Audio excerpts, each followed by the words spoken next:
중앙중 3학년 여러분, 두 번째 역사 수업 시작해 보도록 하겠습니다.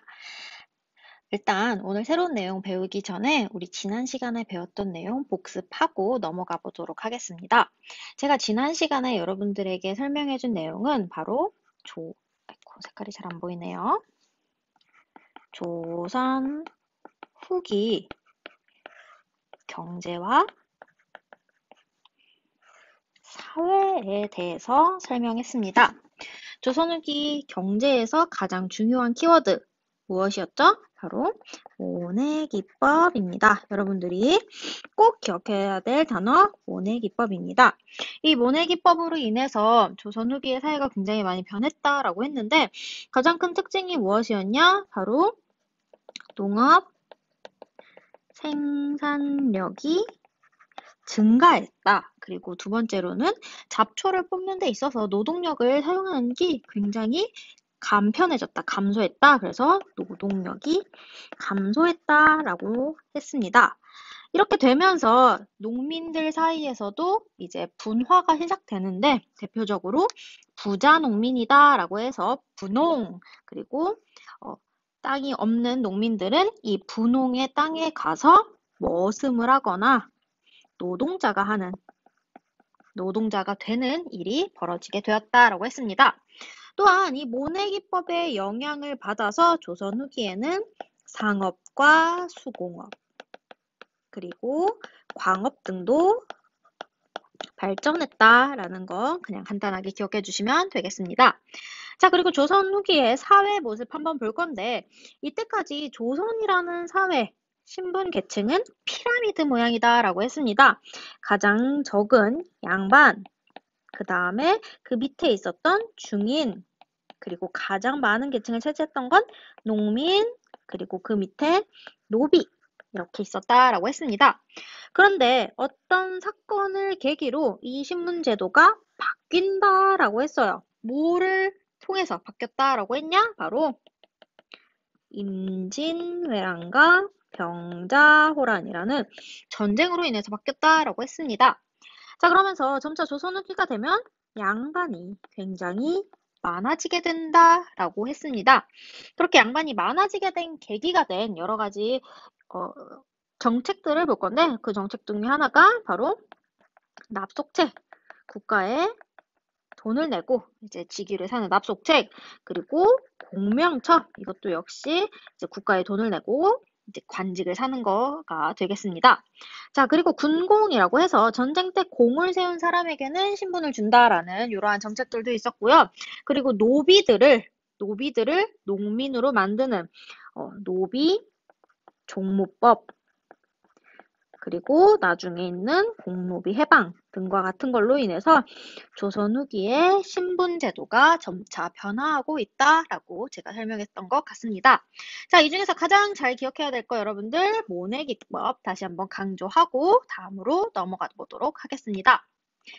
자, 그러면 오늘 배울 내용의 가장 중요한 키워드 여기 나와 있죠? 실학이라는 것입니다. 오늘 기억해야 될 키워드 실학. 그렇다면 이 실학이라는 것이 무엇인지에 대해서 같이 한번 보도록 하겠습니다.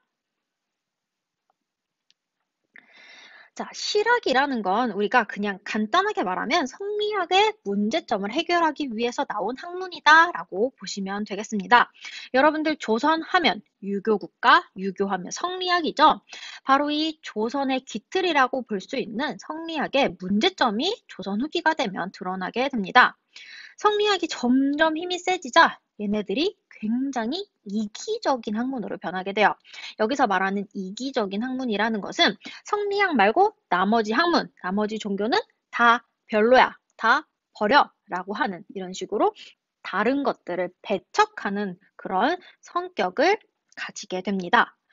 그리고 더 큰 문제점은 뭐냐면 현실의 문제점을 인식하지 않고 자기들끼리 책상에 앉아서만 탁상 공론을 한다라는 것이에요. 실제로 조선 후기에 여러 가지 문제점이 있는데 이러한 문제점을 해결하려고는 하지 않고 자기들끼리 책상에 앉아서 이런 게 문제점인 것 같아, 이런 게 문제점인 것 같아 말로만 하지 실제 문제점을 해결하려는 노력을 보이지 않았다라고 해요. 그런 것을 한심하게 봤던 사람들이 있어요. 우리는 그들을 실학을 하는 학자들이다라고 해서 실학자들이라고 합니다. 그래서 우리는 실학이라는 단어는 실용적인 학문이다라는 걸 줄여서 이제 실학이라고 해요. 그래서 그 실학자들이 등장하게 되는데, 실학은 크게 농업을 바탕으로 실용적인 개혁을 해야 된다라는 입장과, 아니다, 상업을 발전으로 실용적인 개혁을 해야 한다라는 입장, 그게 두 가지로 나뉘게 됩니다. 우리는 지금부터 그 두 가지 개혁 한번 나누어서 살펴보도록 하겠습니다. 자, 첫 번째는 농업을 바탕으로 개혁하자는 사람들부터 살펴보도록 할게요. 우리는 이들을 간단하게 줄여서 뭐라고 하냐? 농업을 사랑하는 모임이다. 농사모라고 불러보도록 할게요. 자, 이 농사모들은요, 자영농을 키우는 것을 목표로 세웠습니다. 대한민국도 잘 사는 국가가 되기 위해서는 세금을 부지런히 내는 국민들이 필요하듯이 조선 역시 세금을 꼬박꼬박 잘 내는 나라의 근간, 즉 자영농이 필요합니다. 이 자영농이라는 건 자기 영토를 농사짓는 사람, 지금으로 따지면 자기 집을 가지고 있는 사람이다 라고 보시면 되겠습니다. 자, 이러한 개혁론을 펼친 대표적인 실학자가 3명 존재합니다. 우리는 그 3명을 잘 구분해서 살펴보도록 하겠습니다. 자, 첫 번째 실학자 보도록 하면, 첫 번째 실학자의 이름은 유형원이라는 사람이에요. 이 유형원 선생은 소수의 양반들이 전국의 토지를 다 차지하는 현실을 보면서 균등한 토지의 소유야말로 국가와 백성이 안정되는데 가장 중요한 요소라고 판단했습니다. 그래서 그가 주장한 개혁론은 균전론, 균등하게 땅을 나누자라는 개혁안입니다. 균등하게 토지를 나누자! 라고 하는 것이 균전론인데, 우리 여기 그림 한번 보도록 할게요. 우리가 생각하는 균등과는 약간 느낌이 달라요. 왜 그러냐? 고위 관리의 땅의 크기, 그리고 하급 관리의 땅의 크기, 그리고 일반 평민의 땅의 크기가 다릅니다. 왜 그럴까요? 유형원이 봤을 때 이건 분명히 균전론이에요. 그런데 이때 당시에 신분제가 나뉘는 것이 너무나 당연했기 때문에 이렇게 신분에 따라서 땅의 크기는 다르지만 모두에게 똑같이 땅을 나눠주자라는 것이 공평하다고 생각해서 제목을 균전론이라고 지었습니다. 우리 입장과는 조금 달라요. 하지만 이때는 신분제가 당연시되었던 사회였기 때문이다. 대신 모든 상민은 똑같이 요만큼, 모든 고위 관리는 똑같이 요만큼, 모든 하급 관리는 똑같이 요만큼 이렇게 되기 때문에 균전론이다 라고 지칭했던 것 같습니다. 자, 그럼 다음으로 넘어가 보도록 할게요. 다음은 이익이라는 선생님이에요. 우리 이익이라는 선생님은 안산 사는 여러분들이라면 한 번씩은 들어봤을 겁니다. 왜냐? 여기 보시면 바로 이 이익 선생님이 안산 토박이, 안산의 자랑이기 때문이에요. 그래서 안산시에 글을 기리는 실학과 관련된 박물관도 있어요. 여러분들이 여름방학에 한번 가보시면 좋을 것 같습니다. 여튼 이익 선생은 유형원과 마찬가지로 조선에서 일어나는 문제점들의 원인은 토지 분배가 제대로 되지 않았기 때문이다 라고 생각합니다.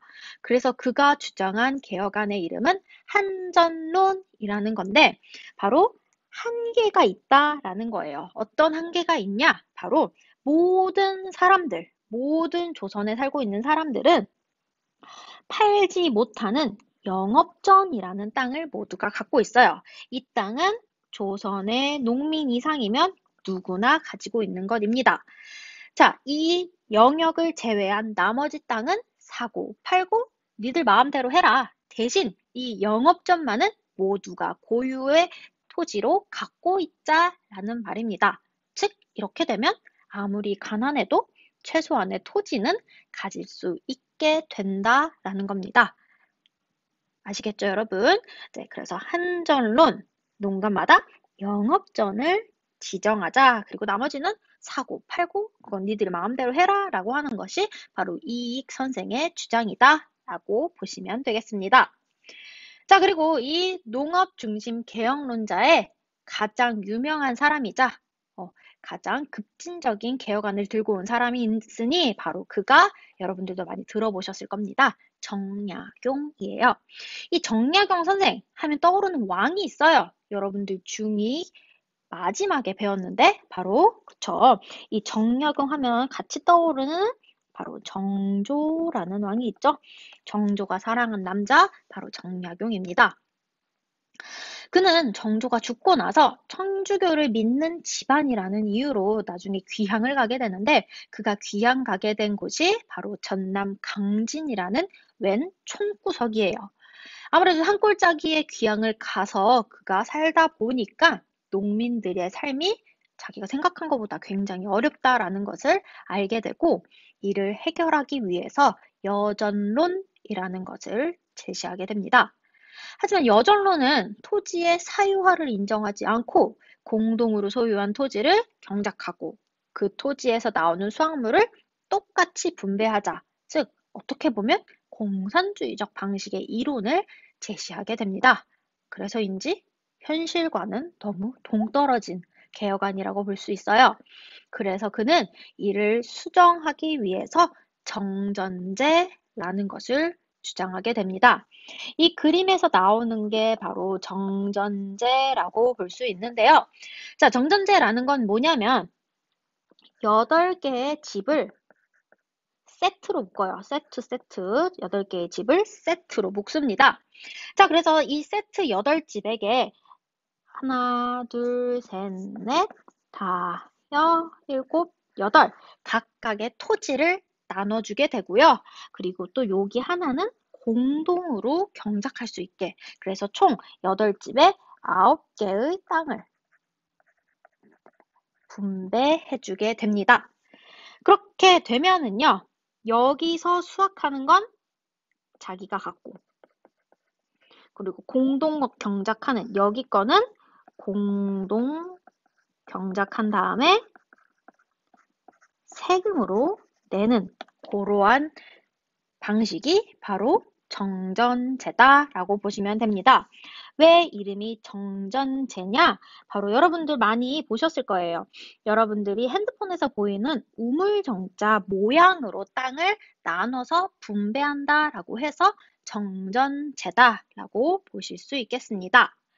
자, 여기까지 지금 농업 중심 개혁론자 3명에 대해서 살펴봤습니다. 첫 번째로 균전론을 주장한 유영원, 그 다음 한전론을 주장한 이익, 그리고 마지막에 정전제를 주장한 정약용, 이렇게 3명의 실학자들 꼭 기억해 두시길 바라겠고요. 자, 그럼 이제부터는 상업을 개혁시켜야 된다, 상업을 발전시켜야 된다라고 하는 실학자들에 대해서 같이 한번 살펴보도록 하겠습니다. 상업 중심 개혁론자들은 농업보다는 이제 사회가 변화하고 있으니까 우리도 다른 나라들과 마찬가지로 상업의 발달을 통해서 경제를 발전시켜야 한다라고 주장을 하게 됩니다.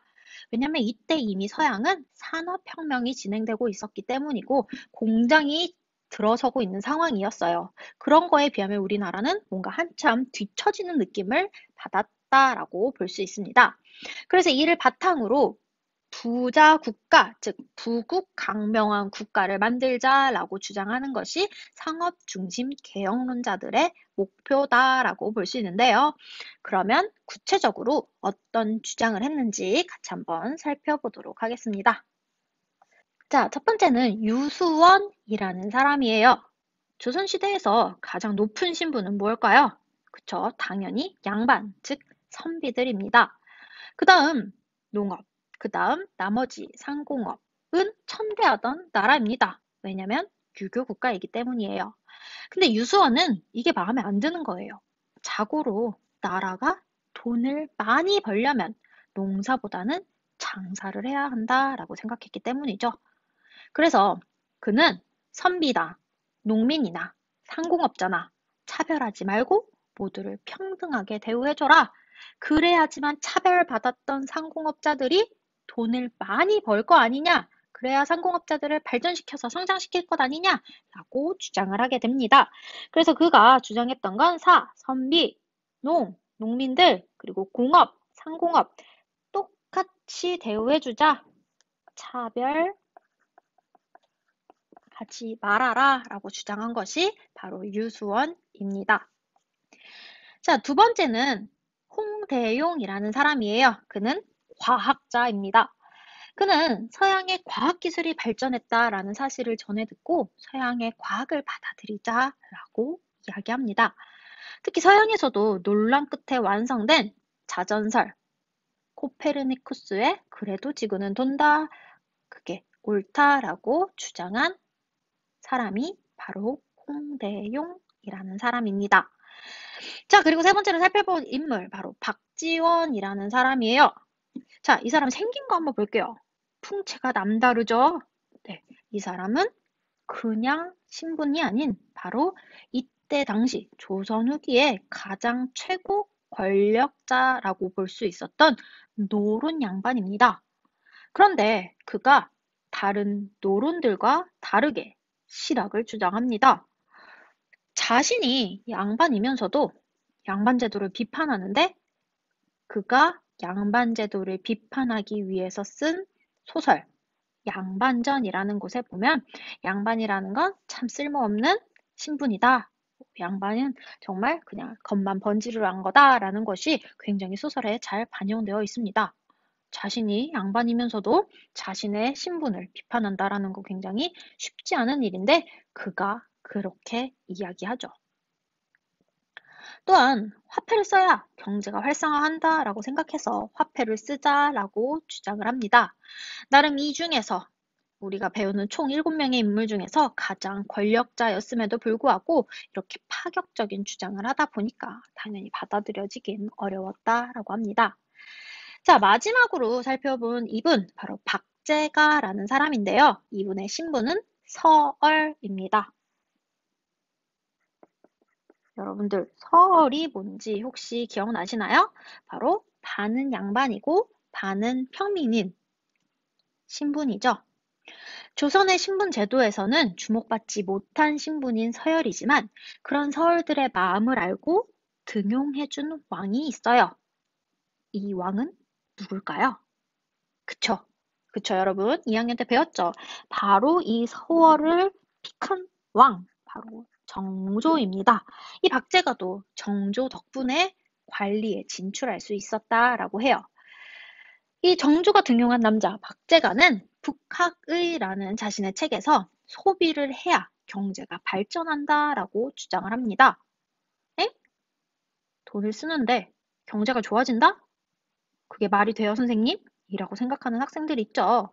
그쵸? 단순히 내 입장에서만 생각해보면 돈을 쓰면 가난해진다라고 생각할 수 있습니다. 하지만 국가 전체적으로는 개인이 돈을 집에 꽁꽁 싸가지고 있는 것보단 돈이 사회에서 돌아야지 경제가 발전할 수 있다라고 보는 거예요. 예를 한번 들어볼게요. 저는 텀블러 사는 게 취미예요. 제가 여러분들 이제 우리 실제로 만나게 되면 항상 다른 텀블러, 물통을 들고 다니는 걸 볼 수 있습니다. 그런데 이제 텀블러가 굉장히 많음에도 불구하고 또 사고 싶어요. 그래도 그때마다 양심은 있어서 항상 고민합니다. 살까 말까? 너무 많이 사는 건 아닌가? 오버하는 건 아닌가? 사치 아닌가? 라고 생각을 해요. 그럴 때마다 저희 어머니께서 항상 말씀하십니다. 네가 돈을 써야 남이 돈을 번다. 아, 정말 띵언이죠. 그렇게 생각하고 저는 그때부터 사고 싶은 게 있다. 눈에 아른거린다. 라고 하면 그래. 나의 소비로 인해 누군가가 돈을 벌겠지. 라는 마인드로 이제 물건을 사게 됩니다. 우리 어머니가 조선 후기에 태어났으면 박제가 못지않은 실학자 정신을 가지고 계셨을 거다라는 생각이 들기도 합니다. 자, 여기까지 이제 상업중심 개혁론에 대해서 살펴보았는데요. 이 상업중심의 개혁론은 훗날 19세기 개화사상에 영향을 미친다라고 합니다. 자, 이 개화사상은 문을 열어 서양의 선진 문물을 수용하자라고 주장을 하는 건데 우리가 지금까지 배웠던 박지원이라는 인물의 손자인 박규수가 나중에 할아버지의 사상을 받아들여 이 개화 사상을 널리 퍼뜨린다라고 해요. 그러니까 박지원, 박규수 이름 잘 기억하도록 하겠습니다. 자, 이러한 실학의 다양한 성격, 특징들을 한번 볼 겁니다. 성격은 다른 말로 특징이다 라고 보시면 돼요. 당시 사회 경제적 변동에 따른 정치, 경제, 사회, 문화 등의 폭넓은 관심을 가졌다. 그리고 신분 차별 등 사회 모순에 대한 비판을 했다. 굉장히 좋은 점이죠. 자, 이 대표적인 인물이 누구였나요? 네, 그쵸. 방금 얘기했던 박지원과 유수원 되겠습니다. 그리고 민생 안정과 부국강병을 위한 토지제도를 개혁했고 상공업 발전을 주장했다라는 점. 그리고 청과의 교역. 청은 당시 중국을 말하는 겁니다. 청과의 교역을 통한 선진 문물을 받아들이자라고 주장했던 것. 바로 박제가라는 사람이 주장을 했습니다. 자, 이러한 특징들을 가지고 있는 실학. 좋은 점도 있지만 한계점도 가지고 있는데요. 우리 좋은 점과 한계점 같이 한번 보도록 할게요. 자, 의 부분이 바로 좋은 점, 긍정적인 면이다 라고 보시면 되는데 조선 후기의 문제점에 대해서 적극적이고 능동적으로 개혁안을 제시했다라는 점은 좋은 점이에요. 하지만 한계점, 여기가 중요합니다. 하지만 실학자 대부분이 제야 인사, 누구만 빼고, 그쵸, 바로 노론이었던 박지원을 빼고는 제야 인사, 즉 권력이 1도 없는 양반들이었다라는 점. 그렇기 때문에 실제 국가 정책에는 반영되기 어려웠다라는 것도 여러분들이 기억해 주시면 좋겠습니다.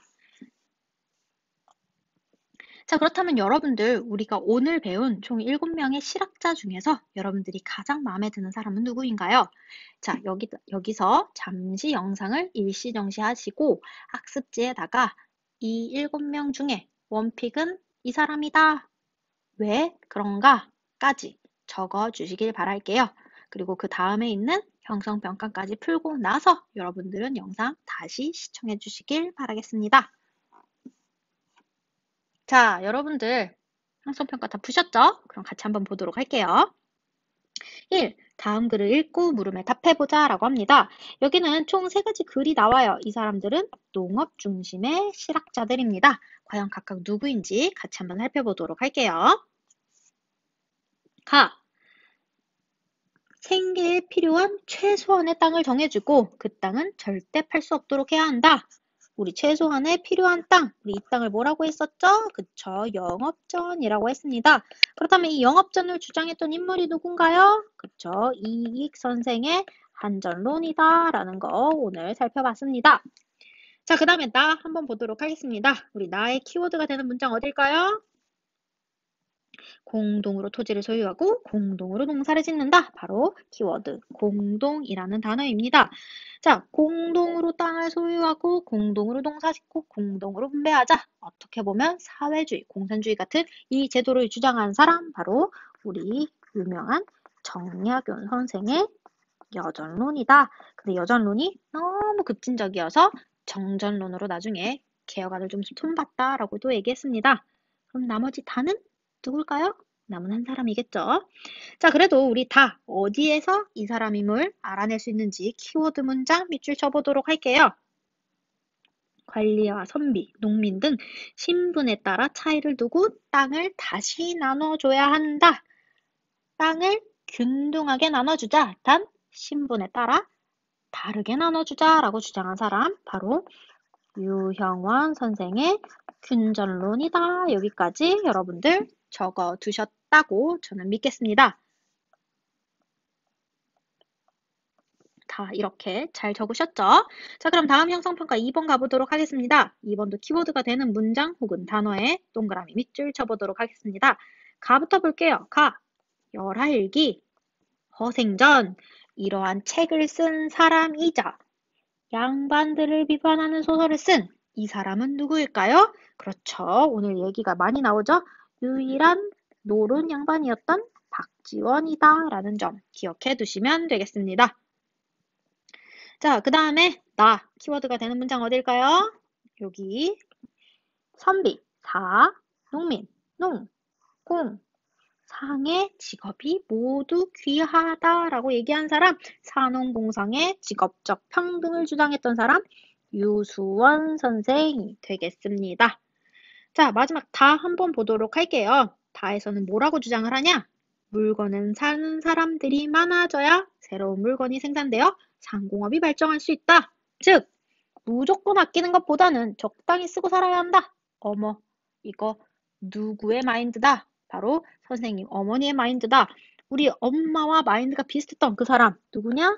바로 박제가 선생이다. 이 사람은 서림에도 정조에 의해서 등용된 관리다라고까지 기억해 주시면 좋을 것 같습니다. 자, 우리 여기까지 다 왔어요. 여러분들 고생하셨습니다.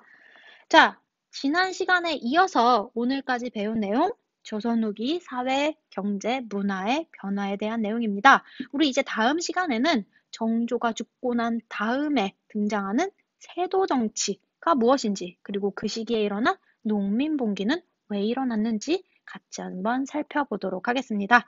여기까지 모두 수고하셨어요. 다음 시간에 만나요.